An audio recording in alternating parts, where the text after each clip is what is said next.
worked, for the time that it was in. You have a logic of, let's say, the spatial terrain of Holland.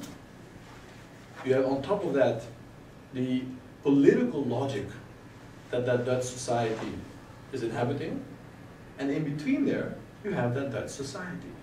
So you've got the space, the society that space produces, and the policy, the politics that society then emerges out of that in order to help support that. So that space, society can work well with the political, let's say, policies there to help support this. Now, fantastic. One-to-one relationships. The thumb does something, thumb of the people does something, the politics does something. You trickle up here, you trickle down there. So if I change something up here, it'll come down. Very easy, clear understandings. Now, what happens when here's my politics? So here's my space again. And I'm going to invite your hand to open up. Here we have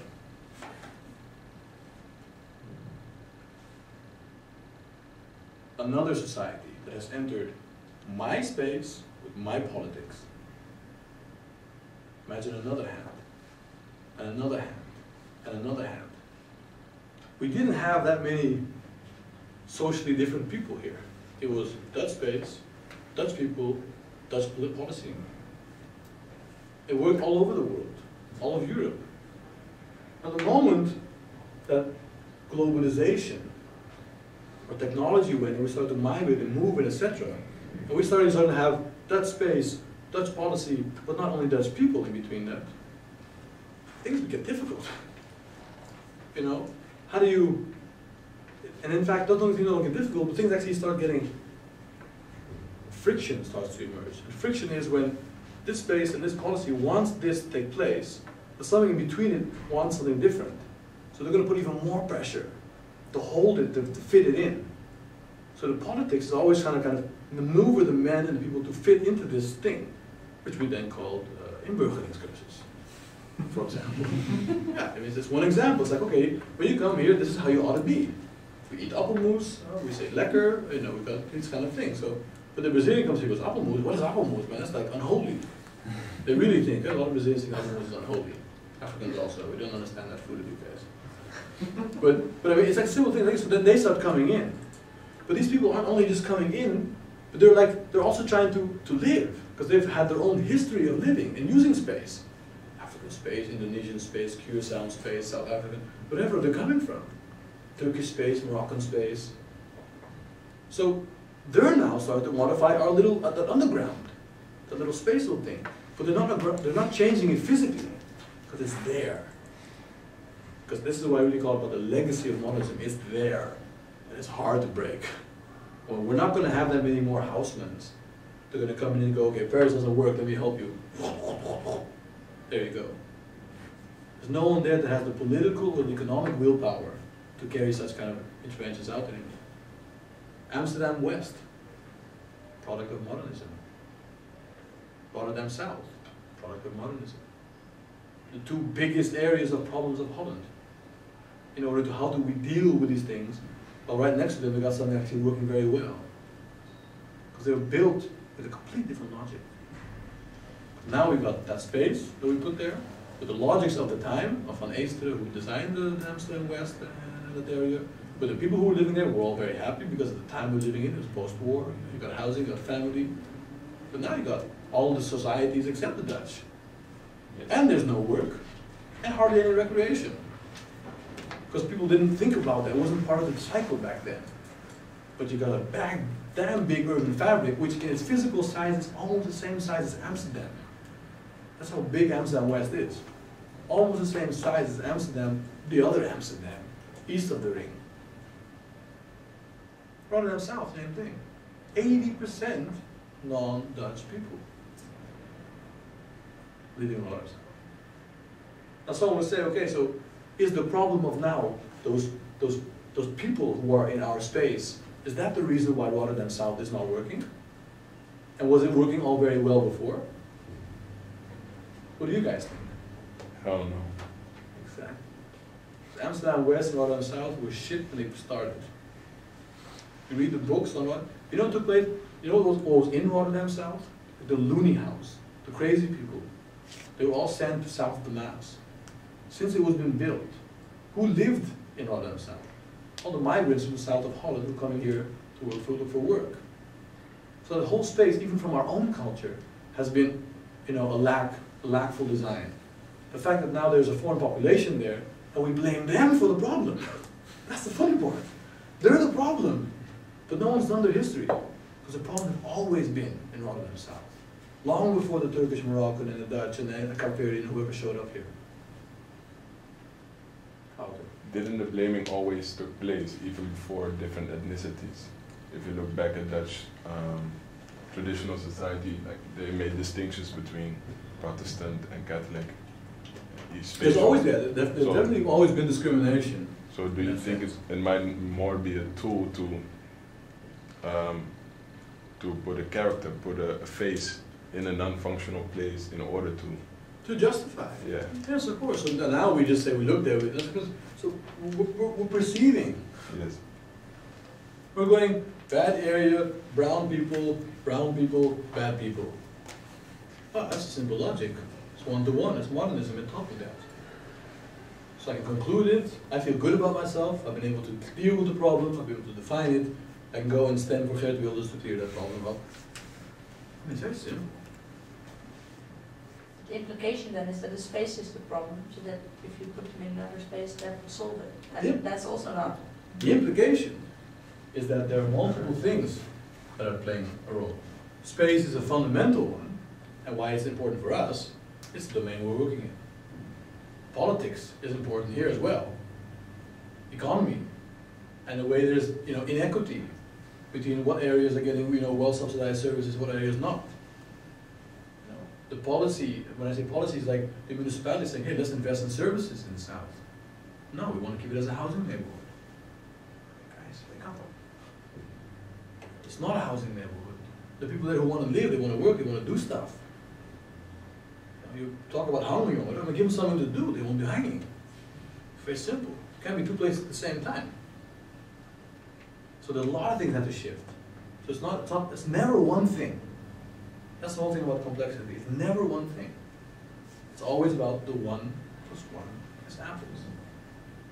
It's about multiple things. And we're finding ourselves to the appleification, if that word exists, how things become more and different complex, to understand how can we get a grasp and a full and a strong understanding of space and how we design, how we conceive to support, to kind of enhance, to build a deeper understanding, to using a deeper understanding to build a better, sensible, substantiated intervention.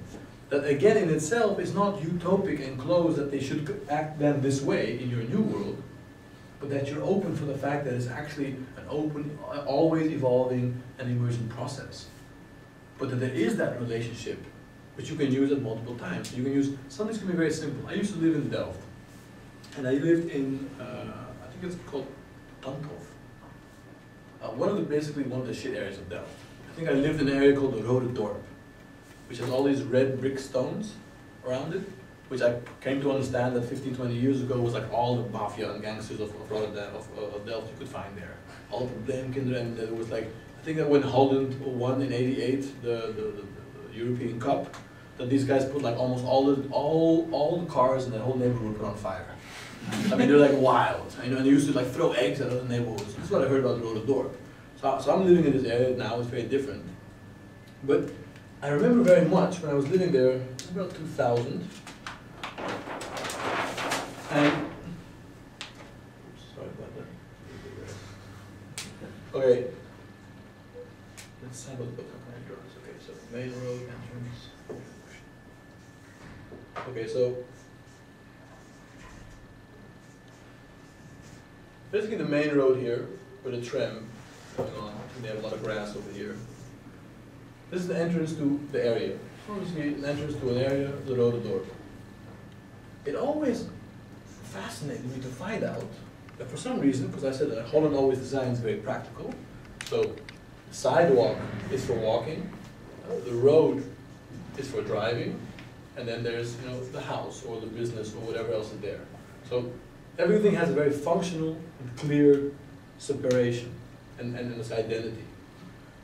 always kind of find it weird if you compare, for example, Dutch public space design versus like Barcelona public space design, which is all about kind of finding these kind of using the public domain and in between as a space of encounter and exchange, etc.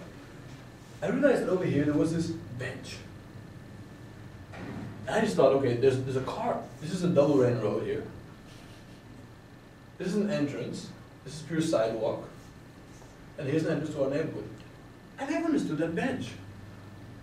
I said, who's going to design a bench that is like looking at nothing, having cars coming next to it? It's like it doesn't. I didn't get it.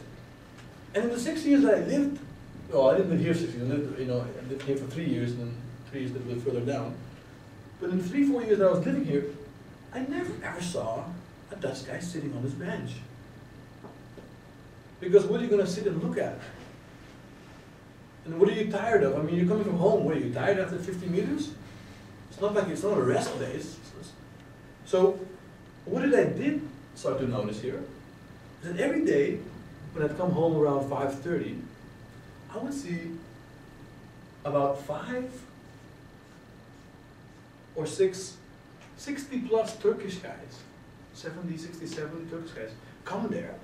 They'd all come together, and they would get their teapot, and one would have all his teacups, and they'd sit there, and they would transform this thing into a tea house. And they would just sit there. One would be standing this, and one would be sitting like louder on like this, another would be hanging there, one would be sitting on the topic, and they would just sit and chat, because that's what they do. They have the tea house. The guys get together and they talk without the women. They love this in Turkey. So they start, and then there's no tea house in Delft South. I'm not sure there's a tea house in all of Delft, by the way, guys. But that simple click, that your society, that the public that you're dealing with, one of the publics, is there, but you're not kind of thinking about this possibility. So they just start to appropriate. So if it's not there for them to use, they're just going to become creative and use it in another way. You're not going to make comfortable chairs for Laura, so Laura's going to take 2 chairs and put it together and make it comfortable. It's very simple, exact same thing. So this is basically what starts to happen, that people start to appropriate space, and we can start looking and learning. Because when I'm perceiving this from my GIS satellite, there's no one ain't acknowledged. I got no idea. For me, it's just, there's a bench, there's this, there's that. This on the floor relationship, on the floor reality, can only be done if we start including that in the way we try to choose to observe areas. So we need to start building techniques, methods, tools on basically observation. So that what we perceive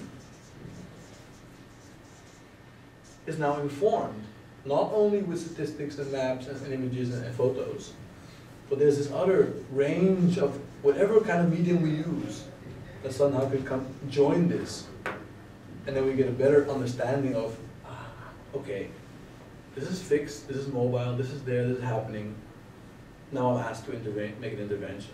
Now I'm asked, someone's come here to make another intervention in this area. This is, okay, so what can I do to best vitalize my area? Well, if I look at it properly, I can start realizing it. Now these are guys aren't going to be there 7 days a week, 24 hours waiting for someone to see them. So you've got to become a little tactful. How do I start to discover these things? And that's the challenge of saying, hey, what are the techniques I can start using to develop for me to understand other parts of the city? Well, we've got a whole 1 year for you guys to develop some of these ideas, and hopefully some of you guys a lifetime to develop them even further. What about that spatial appropriation? I wouldn't mind doing that right now myself. It's a fantastically sunny day.